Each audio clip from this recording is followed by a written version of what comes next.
Ms. Erin Davison, who comes from Senator Abraham and I's district, our area of the state. She's the executive director of Big Brothers and Big Sisters. So, Erin, thank you, and thank you for your patience of getting I'm to hungry. getting to the table. So are we. I can promise you. So.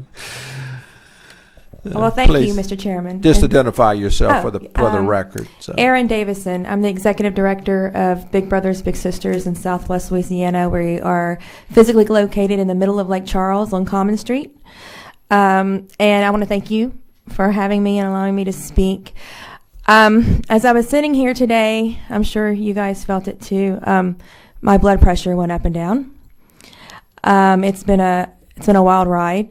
I am actually having to physically live outside of Beaumont, Texas, because I have no service to run my organization, which means I have no internet capabilities at all at my office or where I live. My husband's back there. We have a camper. Our house is uninhabitable. We can't live in our house for, I don't know, God knows how long until we're going to get it fixed. And my office is completely destroyed and will be demoed and rebuilt. That said, I am very frustrated. I'm going to try to use my words like my mother taught me. I'm very frustrated that, with all due respect, gentlemen, that today they were talking about a pre and post disaster plan.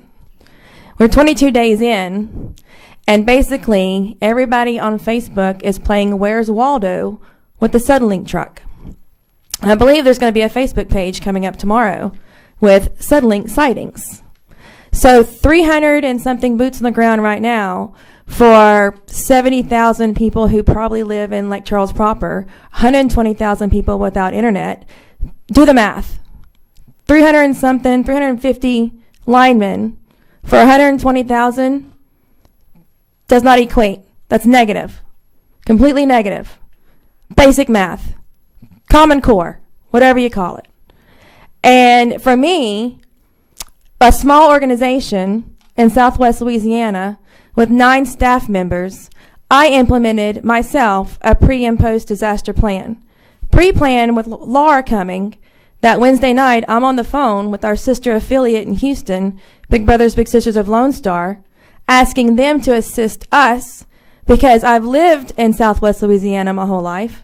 I lived through Rita, I've lived through Ike and Gustav and Charlie and everything else that goes on, and I knew when they're saying imminent death, we were going to have a problem in our local area.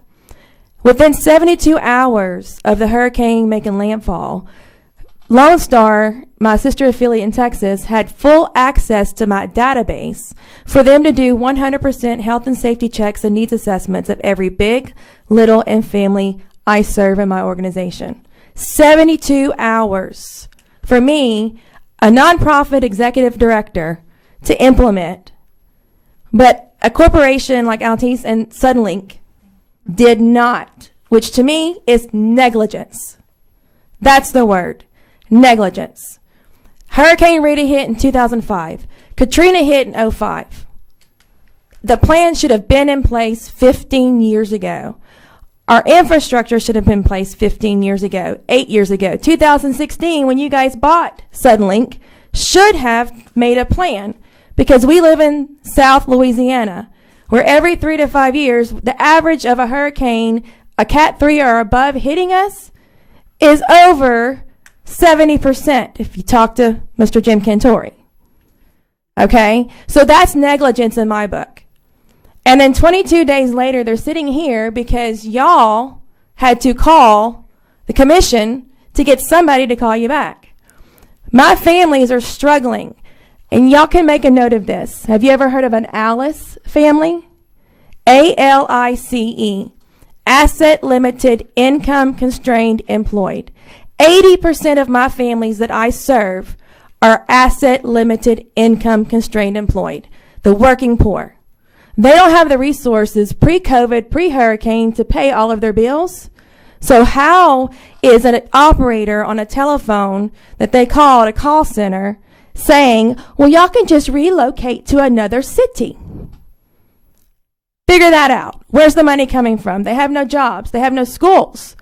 They have no homes.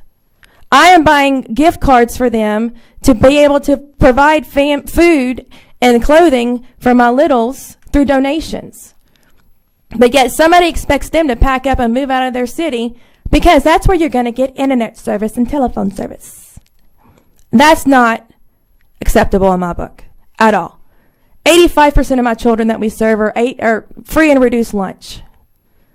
They're the working poor. They are working to make ends meet. And my organization has stepped up and done the job it's needed to do. We have 100% health and safety checks with the bigs and littles we have. And I cannot access that database. So you know what happens? I'm going to have to rely on Lone Star for probably another month. I'm going to hold you to September 28th. You said it on record. September 28th. I'm going to hold you to that. But I'm going to have to rely on a sister affiliate to do my job, the job of my staff, because child safety is a priority. And you guys know, we all know, that if we do not mentor our youth and the trauma that they've gone through in 2020 alone is going to affect them for the rest of their life. And part of our mentoring organization is trauma-informed care. The mental health and the safety of our youth. And they are all over the United States. I have families in Ohio, families in Houston, families in New Jersey, a family in Florida. And you know what? We started e-mentoring because of COVID. Trying to health and safety, I launched at Big Brothers Big Sisters e-mentoring to start this summer. Not happening. Not happening because my bigs cannot communicate to their littles in a safe way to have eyes on that little to see if they are healthy, they're clean, they're fed, and they're safe. And I'm angry. Extremely angry that a company could do this and be negligent. And then 22 days later sit up here and say they had a plan and they had generators. When he said right in the beginning of the meeting that they didn't have generators. And then Mr. Lee, with all due respect, said they had generators. So what's the truth? I want the truth. And I want to see a plan. And I'm urging y'all, because I know most of y'all and I respect all of y'all. I'm asking that you follow through with this plan and you bring it to our community in a timely manner. Because I guarantee you our community right now is going to fire Suddenlink, because I'm pretty much because I'm searching out fiber optics with my little bit of resources in my organization. I'm not waiting on Suddenlink. I'm not waiting for the 28th. I'm getting it in because I have to serve my people and I have to make sure that our families are safe and my littles are safe.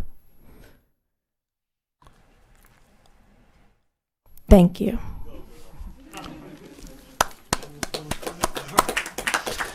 Ms. Davison, thank you very much for your testimony, your passion. Those of us who live in Southwest Louisiana know what an incredible job Big Brothers and Big Sisters does. And for you gentlemen who don't know what this organization does, they serve the most vulnerable of our children.